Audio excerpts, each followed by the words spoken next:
भक्त जनों, आज आप सुनेंगे माँ तुलसी का नई गाथा और उसका बाद आप सुनेंगे माँ तुलसी का एक साथ 5 भजन।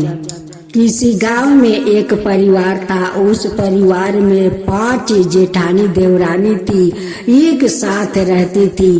5 जेठानी देवरानी में बहुत मिल थे। ये 5 देवरानी जेठानी एक साथ माँ तुलसी का पूजा किया करती। विष्णु भगवान का मंदिर पूजा करने जाती तो एक साथ जाती। कोई भी देवी देवताओं को मंदिर में जाती तो ये लोग एक साथ जाती। लेकिन दुर्भाग्यवश की बात है कि 5 जेठानी देवरानी में किसी को संतान नहीं था। फिर भी वो लोग माँ तुलसी का खुशी खुशी से पूजा किया करते, विष्णु भगवान का खुशी खुशी से पूजा करते थे। लेकिन एक ही दुख की बात था कि वो लोग कभी एकादशी का व्रत नहीं करती। फिर भी कभी कभी बड़ी जेठानी को मन उदास हो जाता था। चारों जेठानी देवरानी कहती कि दीदी, आप मन दुखित क्यों करती हो? हम लोग का माँ तुलसी विष्णु भगवान परीक्षा लेते हैं, लेने दीजिए, देखते हैं कितना दिन तक हम लोग के परीक्षा लेते हैं। हम लोग कभी कोई भगवान को पूजा नहीं छोड़ेंगे और नहीं माँ तुलसी का पूजा छोड़ेंगे। हम लोग खुशी खुशी से पूजा करेंगे। एक दिन माँ तुलसी ओ सभी का श्रद्धा भक्ति देख कर बड़ी जेठानी का सपना में दर्शन देती है। कहती है कि मैं तो आप 5 पर बहुत प्रसन्न हूँ, क्योंकि तुम लोग इतना श्रद्धा भक्ति से विष्णु भगवान को पूजा करती हो, हमारा सेवा करती हो, तो मैं तो बहुत प्रसन्न हूँ। आप लोग सभी देवी देवताओं को तो पूजा करती हो, लेकिन एकादशी व्रत कभी नहीं करती हो, कभी नहीं उपवास करती हो एकादशी व्रत के दिन। बड़ी जेठानी सपने में कहती है कि आप तो तुलसी हो, आपको तो सभी लोग तुलसी माता कहकर बुलाते हैं। सारा दुनिया में आपको बहुत सारा संतान है कि जो आपको तुलसी माता कहकर बुलाते हैं, लेकिन हम 5 में से एक भी अभी तक मां नहीं बना। तुलसी कहती है कि आप 5 मुझे अपना बेटी बना लो और बनाकर कन्यादान कर दो, आप भी 5 माँ बन जाओगी। जब जेठानी जी के अंगी टूटता है तो जेठानी जी 5 देवरानी के पास जाती है और सपने के बाद माँ तुलसी वाली कहती है कि सपने में माँ तुलसी आई थी और कहती है कि मैं तो आप 5 पर बहुत प्रसन्न हूँ। तब मैं बोली कि आप तो सभी को माता है, आपको सभी लोग तुलसी माता कहकर बुलाते हैं, लेकिन हम 5 में एक भी माँ नहीं बनी हूँ। तब जानती हो देवरानी वो क्या कहती है कि आप 5 अपना बेटी बना लो और मुझे शादी करवा दो, आप 5 माँ बन जाओगी। अब तो इसी सपने के बात लेकर 5 जेठानी देवरानी बहुत चिंता में पड़ गई कि माँ तुलसी के लिए हम लोग भला कहाँ से वर ढूंढ कर लाऊंगी। अब तो माँ तुलसी देखती है कि मेरे विवाह और मेरे वर को लेकर ये 5 बहुत चिंतित है। अब माँ तुलसी एक बूढ़ी का रूप धारण करते हुए वो 5 के पास आती है और पूछती है कि बेटी, तुम लोग क्यों चिंता कर रही हो? किस बात लेकर तुम लोग चिंता कर रही हो? जेठानी सोचने लगी कि इस माता को हम लोग बताऊं या ना बताऊं, ये तो सपना की बात है। मौन रहना ही ठीक है, किसी को बताना अच्छा नहीं होगा। लेकिन 5 को कहाँ पता था कि माँ तुलसी बूढ़ी का भेष में आएगी और हम लोग का तकलीफ को कारण पूछेगी। माँ तुलसी बड़ी जेठानी के सपने में फिर से दर्शन देती है। कहती है कि आप पांचों मुझे लेकर बहुत चिंतित हो। आप लोग तो सभी देवी देवताओं को मंदिर में पूजा करने जाती हो। किसी भी मंदिर में कोई पुरुष अगर दिख जाए उसे अपना घर बुलाकर ले आना और उन्हें दूल्हे के सेहला पहना देना और उन्हीं के साथ विधि पूर्वक मुझे शादी करवा देना। पांचों जेठानी देवरानियां मिलकर तुलसी के पौधे को एक गमला में लगाती है, उन्हें सोरहो श्रृंगार करती है। श्रृंगार करके अपना साथ अपना कुल देवी को मंदिर में ले जाती है। और वो लोग का कुल देवी का मंदिर था विष्णु भगवान और माँ लक्ष्मी का मंदिर अपना कुल देवी का मंदिर था। कोई अनुष्ठान करती तो वो लोग पहले अपना कुल देवी का मंदिर में जाकर आशीर्वाद लेती। उसी मंदिर में शालिग्राम भगवान एक लड़के के रूप में बैठे हुए थे। जैसे वो लोग तुलसी का गमले ले जाकर वहाँ पर रखती है, वैसे जो चदरी वो लोग तुलसी माता को ओढ़ाई थी उसी चादर ने उस लड़के के सर से लिपट जाता है। अब कहने लगी कि यही लड़का लगता है कि हम लोग का तुलसी का बर जोग है। तुलसी का पांचों माताएं विष्णु भगवान और माँ लक्ष्मी से आशीर्वाद ले रही थी। इधर साक्षात तुलसी माँ प्रकट हो जाती है। वो भी अपना सर झुकाते हुए हाथ जोड़कर विष्णु भगवान और माँ लक्ष्मी से आशीर्वाद लेती है। पांचों माताएं देखकर बहुत आश्चर्य में पड़ जाती है। पांचों माताएं कहने लगी कि साक्षात इस पौधे से हमारी बेटी प्रकट होकर पांचों माताओं को दर्शन दी है। पांचों माताएं उस लड़के को दूल्हे के कपड़ा पहनाती है और टोपी लगाती है, काजल टीका लगाती है। दोनों को मंडप में बैठाकर विधि विधान के साथ वो दोनों को विवाह करवाती है। उस दिन तो एकादशी था, एकादशी का व्रत था और पांचों उस दिन उपवास थी। पांचों माताएं अपना तुलसी बेटी का हाथ उस शालिग्राम भगवान को हाथ में देती है। पांचों माताएं अपना तुलसी बेटी को धूमधाम में विधि विधान के साथ उनकी विवाह करवाती है। शादी के बाद विदाई के समय दोनों पांचों माताओं को आशीर्वाद लेते हैं। तुलसी कहती है कि जो लोग एकादशी के दिन तुलसी का शादी शालिग्राम जी के साथ करवाती है वो माँ बन जाती है। उनकी घर में सुख समृद्धि भर जाता है, उनकी सारे मनोकामना पूरा हो जाता है। विदाई के बाद पांचों माताओं गर्भवती बन जाती है। कुछ दिन के बाद पांचों माताओं एक एक पुत्र को जन्म देती है। पांचों जेठानी देवरानी कहती है कि हे तुलसी, आपको हम लोग बेटी बनाकर बहुत बड़ा पुण्य कमाया है, बहुत बड़ा पुण्य कमाया है। आज हम लोग माँ बन गई हूँ। हे तुलसी, आज से हम लोग अपना पड़ोस में प्रचार करूंगी कि एकादशी के दिन माँ तुलसी और शालिग्राम जी को दोनों को हम लोग श्रद्धा भक्ति से विधि पूर्वक हम लोग एकादशी के दिन तुलसी और शालिग्राम जी को शादी करवाएंगे।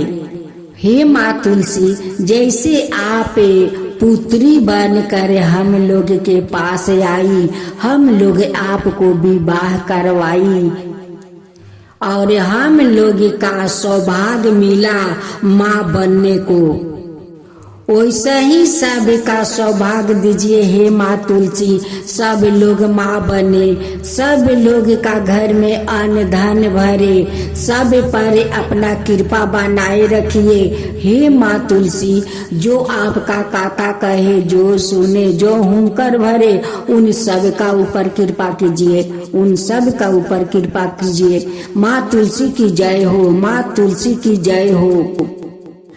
जय जय तुलसी माता, जय जय तुलसी माता, सब जग की सुखदाता वरदाता। जय जय तुलसी माता, जय जय तुलसी माता, सब योग के ऊपर, सब रोग के ऊपर रुझ से राजा करके भाव तराता। जय तुलसी माता, रुझ से राजा करके भाव तराता। जय तुलसी माता। बाहु पुत्री है सयामा, सूर्यबल है गारामा, विष्णु प्रिया जो तुम के सेवे सोनर तर जाता।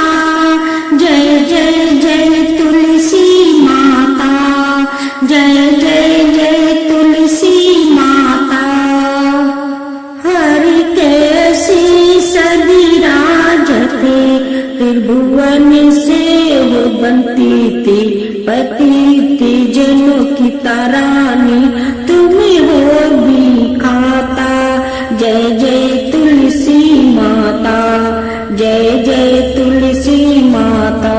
लेकर जन्म विजन में आई दिव्य भवन में, मानव लोगी तुम्हीं से सुकृष्ण तति पाता। मानव लोग तुम्हीं से सुकृष्ण तति पाता। जय जय तुलसी माता, जय जय तुलसी माता। भक्त जनों, आज आप सुने बिंदा और जलंधर की भजन। बिंदा के कराना जलंधर जुग में बैलन बीन जाए।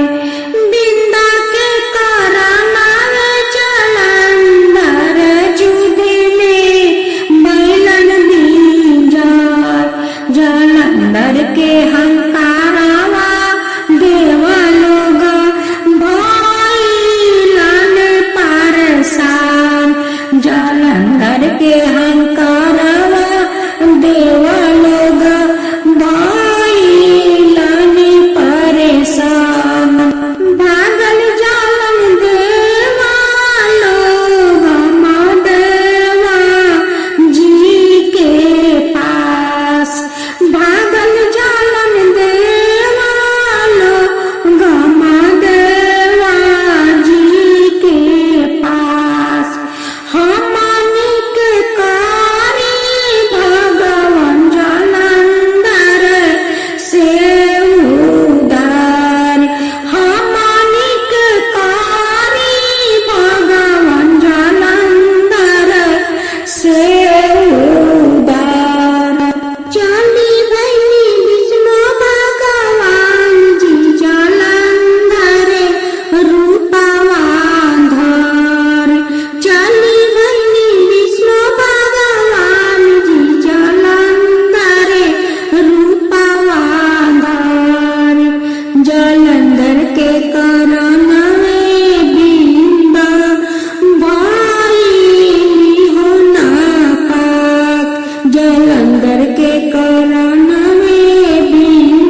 से तिरिया रहबू तुलसी हो हमार। भक्त जनो एक और तुलसी माता का भजन सुने। हे तुलसी मैया तोहरी दोहैया, हे तुलसी मैया तोहरी दोहैया, सिंचिले पाओघा तोहार।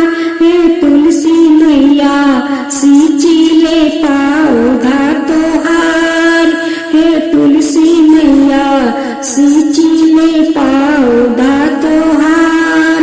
सुबह सुबह उठिले पौधा को सींचिले, सुबह सुबह उठिले पौधा को सींचिले, सींचिले तुलसी तोहार। हे तुलसी मैया सींचिले तुलसी तोहार। सुबह सुबह उठिले हथवा जोड़िले, करिले दर्शन तोहार। हे तुलसी मैया करिले दर्शन तोहार, हे तुलसी मैया करिले दर्शन तोहार। तनिए का तुलसी मैया कृपा जो करती, तनिए का तुलसी मैया कृपा जो करती, बर देती गोदिया हमार। हे तुलसी मैया भर देती गोदिया हमार, हे तुलसी मैया भर देती गोदिया हमार। सुबह सुबह उठिले पूजा करिले, करिले आरती तोहार। हे तुलसी मैया करिले आरती तोहार, हे तुलसी मैया करिले आरती तोहार। तनिए का तुलसी मैया कृपा जो करती, तनिए का तुलसी मैया कृपा जो करती, बर देती घरवा हमार। हे तुलसी मैया बर देती घरवा हमार, हे तुलसी मैया धन दौलतवा से घरवा जो बरती, धन दौलतवा से घरवा जो बरती, बर देती गोदिया हमार। सुबह सुबह उठिले पूजा करिले, सुबह सुबह उठिले पूजा करिले,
भक्तजनों, अब आप सुने तुलसी माता की भजन।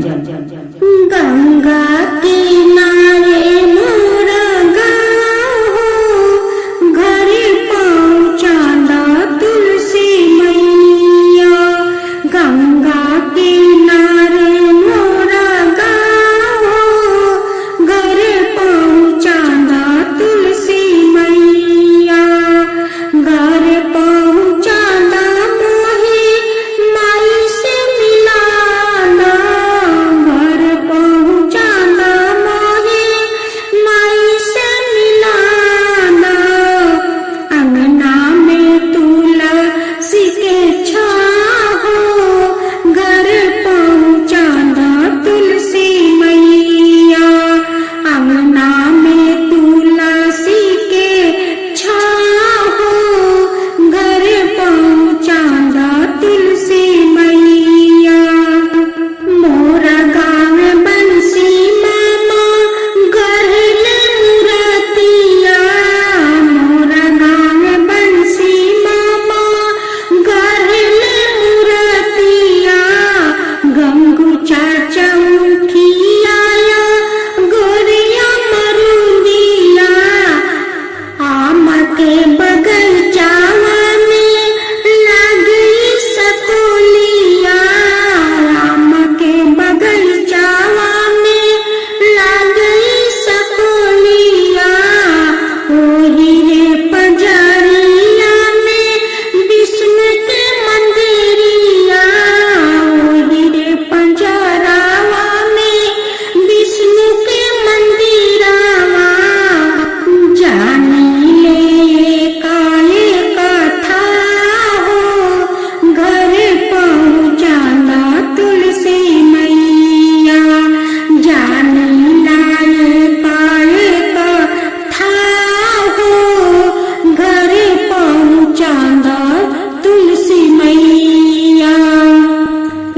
करे बटोहिया से पतवा जे पूछनी। कभी हाथ जोड़नी ता कभी पाँव परनी। कभी हाथ जोड़नी ता कभी पाँव परनी। पवनो परे कुंभार दयावान पवनी। पवनो परे कुंभार दयावान पवनी।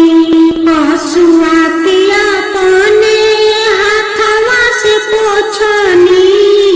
आंसुआ के अपने हाथवा से पोछनी।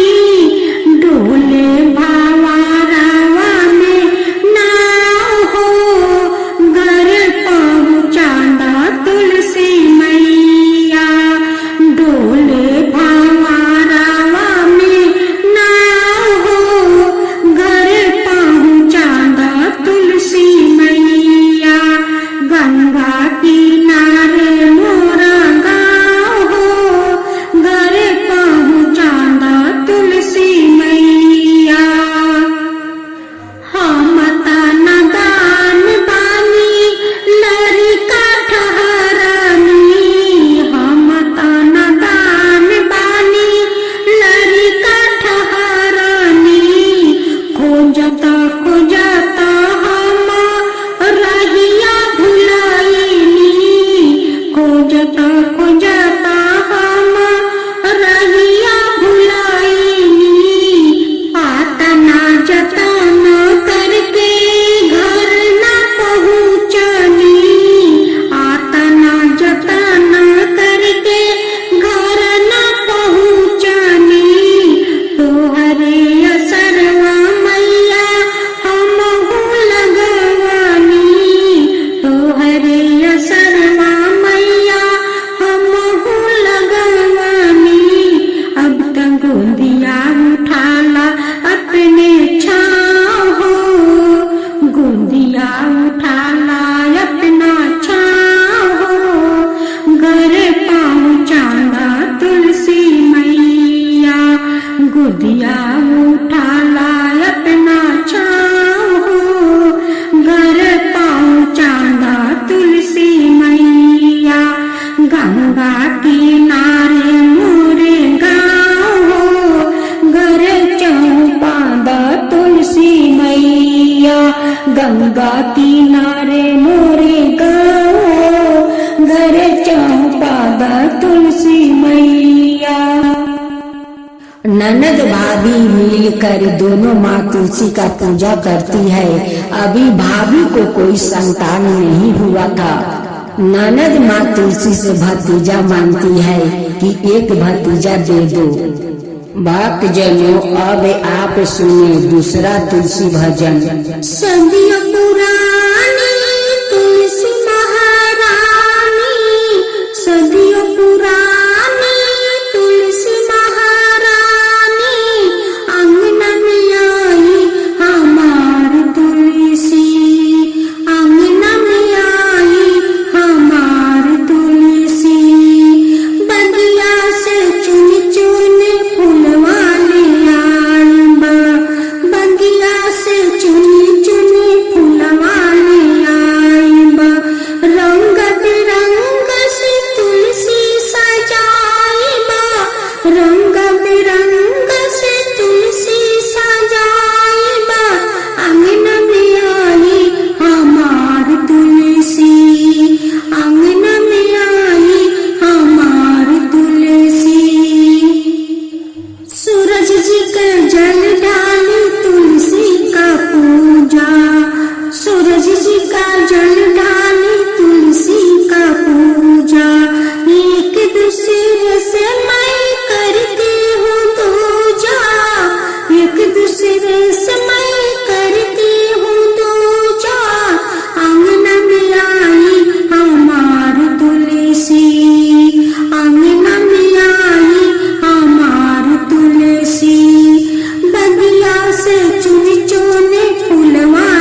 भक्तजनों, आज आप सुने पहला माँ तुलसी का भजन, उसका बाद माँ तुलसी का कथा सुने।